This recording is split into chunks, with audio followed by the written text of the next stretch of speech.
This episode of Based On It features music from Lever's brand new album, Douse. And I will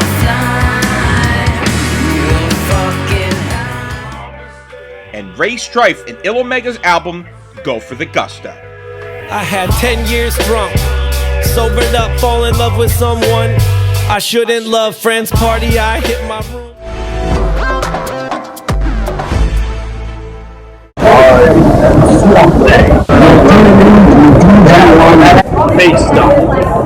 Based on a comic book. Never. Based on a video game. Based on a cartoon. Hello? When did you come back? Dragon Balls. 2G1 presents Based on a...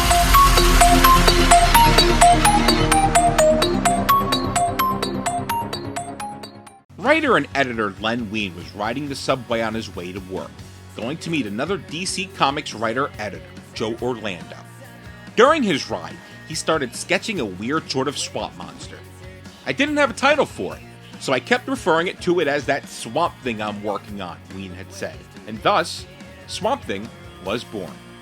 Wein was at a party one night at writer Marv Wolfman's home and was having a heart-to-heart with artist Bernie Wrightson about relationships and comics. They talked about Swamp Thing, and soon Wrightson read the short script Wein had written, wanted to draw it, and both were off to bring the character to life. Swamp Thing's first appearance was a one-off short story in the pages of House of Secrets issue 92. The issue, published in 1971, was set in the early 20th century and was well known for having a woman on the cover who was modeled after comic writer Louise Simonson. That would not be the only appearance of famous comic artists and writers in that issue. Because of scheduling and the need to finish the issue quickly, photos were taken of friends who all lived in the same building, with Wrightson then drawing the book based on those photos. Wrightson would be photographed for Alex Olson, the Swamp Thing in this version. Legend Mike Kaluta would be Damien, the issue's villain. Simonson was Linda, the issue's heroine. Jeff Jones, Simonson's husband at the time, and Alan Weiss were both small characters within the issue. When House of Secrets issue 92 was released, it was the best-selling DC comic of that month. Think about that for a second. Swamp Thing's first appearance outsold every other DC comic, including Superman, Batman, Wonder Woman. DC publisher Carmen Infantino wanted to launch a Swamp Thing series right away, but Wein was hesitant, not quite sure how he'd follow up the one-shot and feeling that the short story was too personal to himself and Bernie Wrightson to continue. An idea was finally conceived that the new book wouldn't be a sequel to the House of Secrets issue. Wein said, "A year later, I suddenly realized we didn't have to continue our original story, but could start anew, and that's precisely what Bernie, Joe Orlando, and I did." Released in summer 1972, Swamp Thing #1 starts off with Dr. Alec Holland and his wife Linda traveling to their new lab in a swamp, joined by Lieutenant Matt Cable, a government agent tasked with the security of the couple. The Hollands are working on a chemical that could make the Earth a lush paradise. Of course, it isn't long before thugs come along and threaten Alec and Linda. The thugs soon return. Explosives set and a massive explosion occurs, and Alec Holland's body is set ablaze as he runs into the swamp and presumably to his death. But days later, Holland returns, not as a human, but as the monstrous floor creature that would become known as Swamp Thing.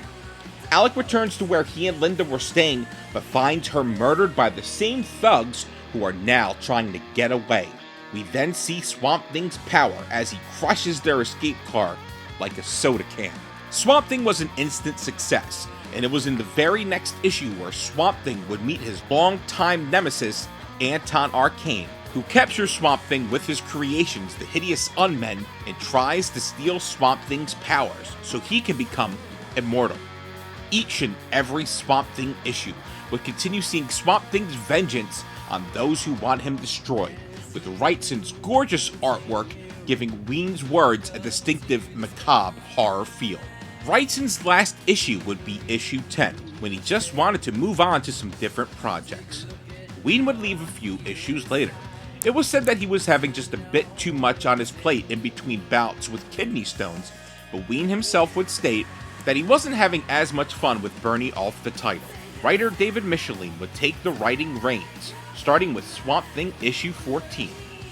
Co-creator of comic characters Venom, Scott Lang Ant-Man, James Rhodey, and Carnage, Swamp Thing writer David Michelin. At the time I moved to New York to break into comics in the early 1970s, the best written title on the stands in my opinion was Swamp Thing. Len's writing was fresh, literate, and at times deeply moving. There was nothing else like it on the spinner racks. I was drawn to the book as a fan because the stories, besides being beautifully illustrated by one of the best ever, Bernie Wrightson, were involving and affecting. I generally cared about the characters and the situations in a way that I haven't experienced since. And as a budding professional, my admiration of Len's artistry with words only increased with each issue. So when I was assigned to write the regular Swamp Thing series when Len Wein left, I was immensely flattered and just a little terrified. Len's shoes were far too large for me to ever hope to be filling. But I tried my damnedest to capture even a tiny fraction in my stories of the magic that I had found in his. To that end, before starting each plot, each script, I would sit down and reread Len's issues beginning to end, hoping to absorb what bits and pieces of his talent I could. And my efforts apparently paid off, at least a little bit, when at a party held at an editor's house in Brooklyn shortly after my initial issues of Swamp Thing had been published, I met Len for the first time, and he said to me, "You know, people are always talking about my style while I was writing Swamp Thing, but I never really knew what they meant until I read your stories." To this day, that remains the highest compliment I've ever received. I thought they were good for what they were, entertaining shadows of Len Wein's stories, which I was then fortunate enough to have illustrated by the wonderful Nestor Redondo.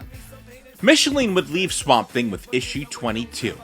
Editor Jerry Conway would write an issue and pass the torch to writer David Anthony Kraft, who would take over writing the series. Kraft had just returned to New York after a short stint with Atlas Comics, a comic company that had gone defunct, which was truly unlucky for Kraft because he had moved to California to work for Atlas.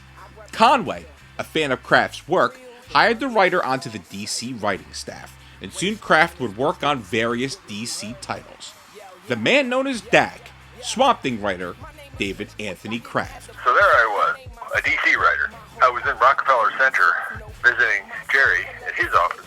We went to leave. We were going to go and get some donuts at Dunkin' Donuts or whatever, and cut out for the day. It so happened we got in the elevator with Carmine Infantino, who was the publisher at the time. And Carmine said, just kind of point blank, that he wanted us to combine Hawkman and Swamp Thing. And at first I thought, the way Marvel did with Tales to Astonish and so on in the early days, when they would have two different 10-page features or whatever. So that's what I kind of assumed, and I would assume that was because the sales were not so good on either book. But that's not what Carmine wanted. He wanted Swamp Thing and Hawkman in the same stories, which is bizarre. It makes no sense. So we sort of shook our heads. Jerry Conway wrote issue 23 and plotted issue 24, which Kraft completed. This was supposed to be the start of the shift away from the world of the supernatural to a Swamp Thing crafted into a super-heroic mold. Swamp Thing writer David Anthony Kraft. Suddenly, Jerry goes back to Marvel as editor-in-chief. So now I'm at DC, but Jerry's not my editor anymore. But Joe Orlando was the editor on Swamp Thing. At least I had a little bit of continuity going there. And then going forward, I kind of racked my brain. And the only thing that would have made sense was taking Swamp Thing to Thanagar, at least in my way of thinking. The monster craze that had sort of swelled when the Comics Code Authority changed rules started to peter out for both Marvel and DC. Since Swamp Thing was basically a monster book, I think that's why Carmine wanted us to combine it with Hawkman. And anyway, they ended up canceling it with issue 24, so 25 never got published, and I never had to sort of go forward with the two characters in the same storyline. It was canceled based on sales figures before my issue. We didn't know it, but it was kind of like dead when I got on it. made no difference, really, because that book would have been canceled no matter what. The Swamp Thing Hawkman comic book team-up never saw the light of day, and Swamp Thing, like most of the DC and Marvel horror books of its time, was canceled, with issue 25, though completed, never reaching newsstands. Swamp Thing would be relegated to guest star status in other DC books. The character may have been forgotten forever if it wasn't for two Hollywood producers looking to cut their teeth with a new comic book film project.